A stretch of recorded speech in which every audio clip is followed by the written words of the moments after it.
Hello and welcome, I'm Arumba. Thank you for joining me. Let's play some Europa Universalis IV, the Big Blue Blob. We're gonna do it again. We're gonna do it. We're gonna do it this time. It's gonna be the time. So, Big Blue Blob, new one. Start Iron Man. Yes, it can... No. Can't... Hold on. New. The big... Damn it. Blob. Start Iron Man. Let's go. Alright, so. Last time I tried to do this achievement, I got a 15-year Regency Council. Everything was going great, and we were on track to do it, and then 15-year Regency Council. And so that sucked. Looks like we started off in a good spot. Castile is friendly. Obviously, England will have us rivaled. Burgundy has us rivaled. Austria has us rivaled. That is unfortunate. Doesn't always go that way. A lot of times you can get Austria on your side. But let's see. We've got Castile who will be friendly, and I'm going to try something a little bit different this time to try to get a leg up on getting up into Scandinavia. So take the alliance with Castile. We'll take an alliance with Scotland, I think, temporarily. We will take an alliance with... We're going to support the independence of Sweden. That's the thing. So here's the thing. What's this all about? There are no available mercenaries to hire. That's strange. Anyway, the thing is, we're going to support the independence of Sweden because when they rebel and they go to war with Denmark, if we get up there, we can just basically start the game off by taking some provinces right here. I mean, we can core those right away. So as long as we occupy them, let's see, colonial range, yeah.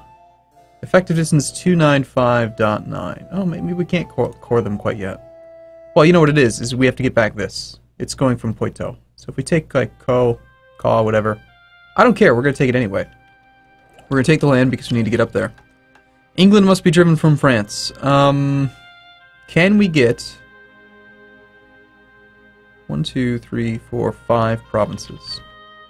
1, 2, 3, 4. So you want me to actually force them back from Calais as well? No. 1, 2, 3, 4. Yeah, it's just the 4. We can do that. I can't remember. It's been a little while since I played as France. Obviously, we're going to want naval superiority. So, here's the thing. We could build... Well, we have like very little force limits. We pretty much have to build heavies. I just think we have to build heavies. 686 days. That's a long time. That's actually a reduced base construction time, too. Alright, let's go up to our force limit as well for land. We've got currently 22 and 8, which is a perfectly acceptable ratio. We'll go 5 more infantry. We might want to do some mercenaries. We'll see. As far as diplomats go, we have 3. That's nice. They're all off doing stuff. We're just going to declare war on England right away. Castile has rivaled England. Yes, good. Okay. Advisors, we're going to take level 1s. We'll take the production efficiency guy for some income. Trade efficiency guy. And other than that, I might even consider going over the naval force limit. Okay, so we've got our alliance with Castile. People are doing all kinds of alliances and stuff. Aragon is friendly, but will also accept an alliance. I think we should do that too.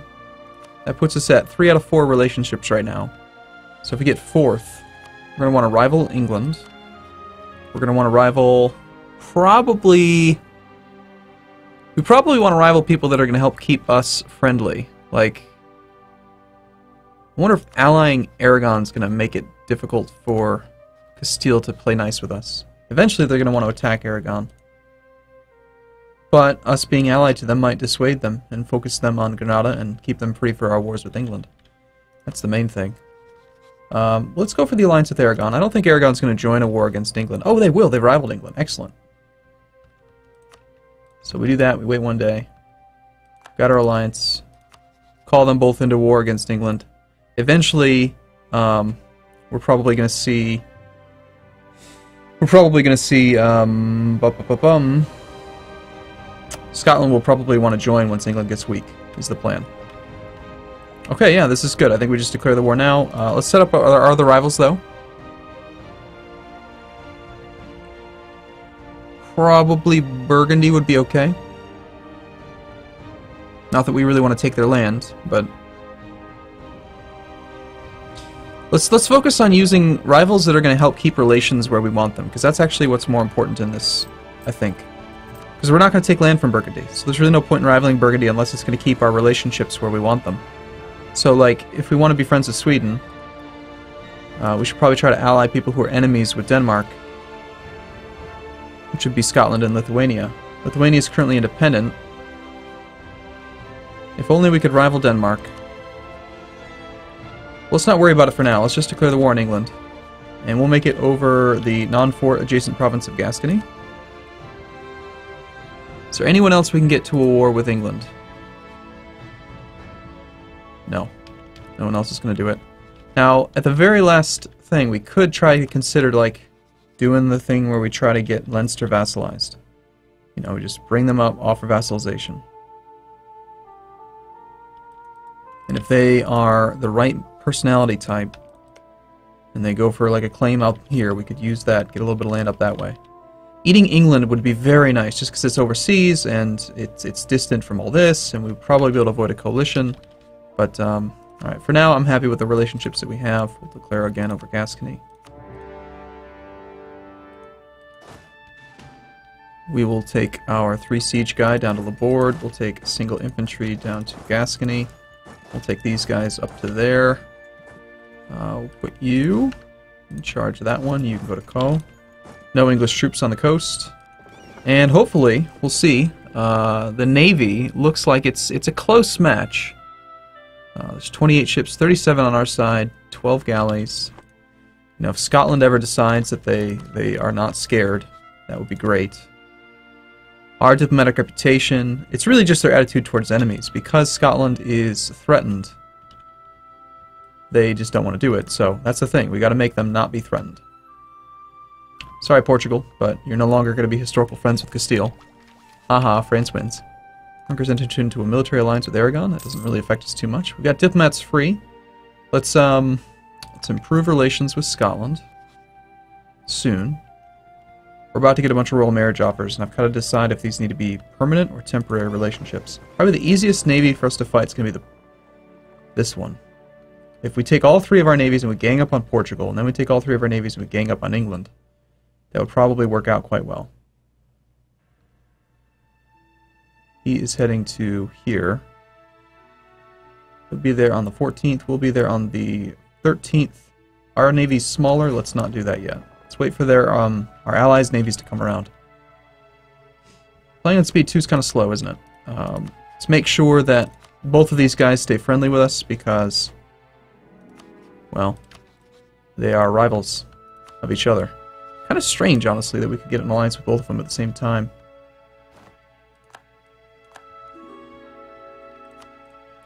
Now, here's the thing. The royal marriage with Scotland. That feels awfully temporary. And we've got no troops on the transports. Interesting.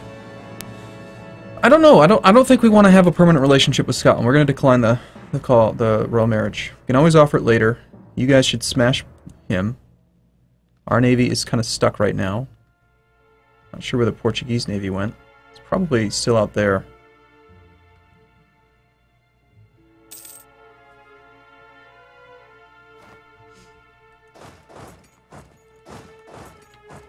We'll suffer a little bit of attrition to keep our armies combined and safe. Be good if we get the blockades going. Okay, Portugal is going to lose. We're not going to let Portugal out of the war, no matter what, because we want to use their war score. The war score we get for occupying, like, Lisboa. I think that's their only fort, isn't it? Yeah. They've got one down in Ceuta as well, but if we can get that, that would help. The war score for Lisboa will help out with the war score to get England to agree to a peace early on. Now, hopefully, Sweden doesn't declare their independence while we're in the midst of this war, because our navy can't actually, like, get us up to Denmark. But we could probably, we haven't pissed anyone off yet, so we could probably, you know, squeeze our way through via land access up that way. It costs some relationship slots to do so, but as far as fort maintenance goes, getting some army tradition right now could be nice. Our leader is a 424 and a 432. We lose stability on monarch death, so let's try to, we'll keep our forts on until we get up to 20 army tradition, then we'll start turning some off. I don't want to roll a general. We don't even need to roll a general. You know what? Since we already have good generals at the start of the game, let's just turn off the forts that don't matter. Where else do we have forts? No, I'm going to turn them all off, actually. I just don't think we need them yet. Until we see troops on the front, on the ground. Also, can we get to here? We can.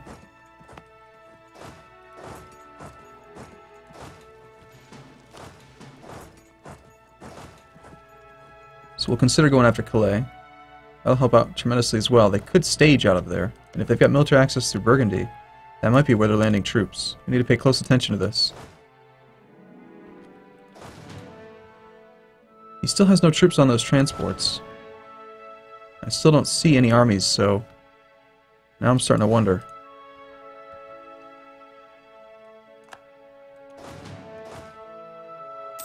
Alright, this is kind of scary marching up into here, because if he does have an army there...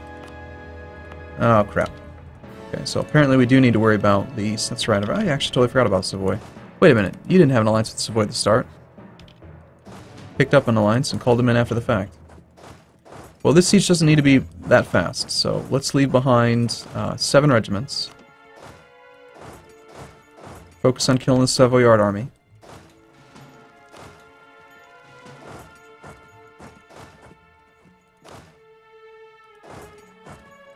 Now that I turn the forts on, he should end up getting caught. Oh, Sweden's declared independence, which means we're now at war with Denmark. This is good and bad, because I've got a bunch of things to focus on all at once, but I think it's going to work out.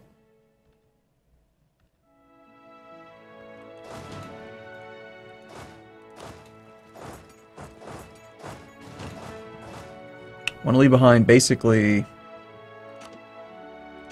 just 7 infantry.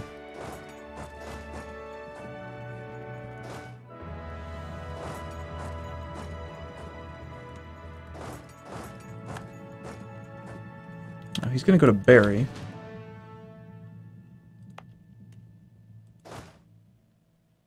Provence, I don't like that you're not giving me military access. He goes to Barry, he can go to Poitou. Let's have you guys just kind of hang out. Crap. I don't mean to cancel that movement. Hang out there. And here's our first engagement with the English. So let's go do that. It's going to take him a while to land. 13 regiments, and he's going to reinforce. Turn our fort on. That should preclude him from going to Alencon. But no, he's going to continue going that way. How is that possible? There's a garrison. The zone of control is in effect. How is it that you can move there? Alright, this siege has no progress anyway. Let's just go reinforce.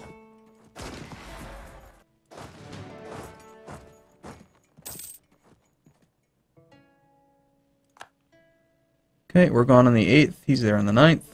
We've got our naval landing penalty against Richard. 2-4 versus a 4-3. Should be a very good, easy fight. Stack wiped. We will... Don't have to worry about a river. We can just shift consolidate since these armies are really well reinforced. We'll take the weakened ones. Keep the cavalry. So the weakened ones can head back to our own territory. These guys can go flank and kill that thing. Let's only send enough troops to actually engage the infantry. 12 in the front. So we only want 12 infantry. I want the horses, you know, to be able to do their job. I forget how far they can flank. I think right now, at the start of the game, I know they start with a default flanking range of 2. So that means that... Yeah, I want 4 cav. So we'll just take 12 infantry. We'll just hit them straight up. So the infantry will meet him front on. 20th, 18th, we're good. We're in the grasslands, nice wide combat. And we now need to start securing some military access up into Holstein and Denmark, so that we can go and simultaneously win that war. Our glorious armies have attacked, yes, right? So we've matched up our front line, our cavalry are flanking. It should be good. We're only losing infantry, which is efficient. Killing lots of men. Another stack wipe. Need to resume the siege, but at the same time, we need to get up north. I think I'd rather avoid an attrition tick right now. So we'll just not be actively sieging for a second. We'll start the siege a couple days later, and we can call our allies into the war. Scotland will now join the war against England. So, let's size up England, see how many troops they've actually lost. England's down to 18k, which is why they're willing to join. We don't want to call in Scotland just yet, though, because Scotland will just lose. We don't have naval superiority yet, I don't think. This is going well. Portugal still has 3 heavies and 5 lights, so their navy is somewhere. So I'm thinking that we want to continue to wait. Let's see if we can maybe blockade. Oh, there's the Portuguese navy. 3, 4, 8 versus 3, 5, 12, or 10. Same morale, but they've got a 3, 3, 3. So this is a fight we're going to want to retreat from. England is landing again. They will land on the 13th of May. Can we be there before that? We have lost the siege of Lyonnais. Oh, shoot. How exactly did that happen? In 30-some days? That's rather unfortunate. Well, we can be there on the 12th, so we're still going to be just fine. Let's shift consolidate, since we're not going to get a reinforcement tick. Focus on all the things. Losing that fort is stupid. Oh well, it happens.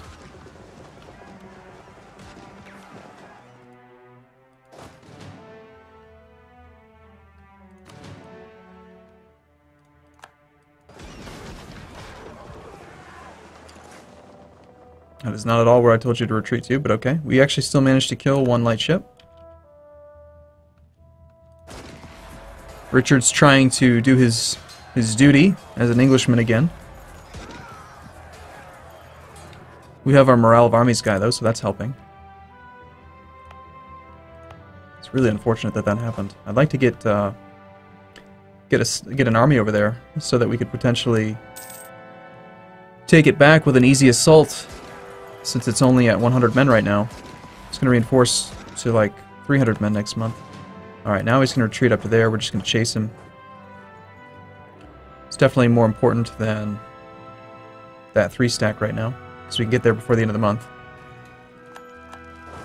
Alright, now the English have how many troops? Just 10,000 infantry, or 10,000 guys altogether. The English are down to 6,000. I'm still concerned that Scotland could end up losing because they are... Well, England is going to hire a whole bunch of mercs now. So we'll do this, we'll go for that, we'll go over here. And we just have to hope that this war up here doesn't end before we can take 1 province from them. Because they're probably going to win on their own. And we're kind of lending a lot of moral support right now.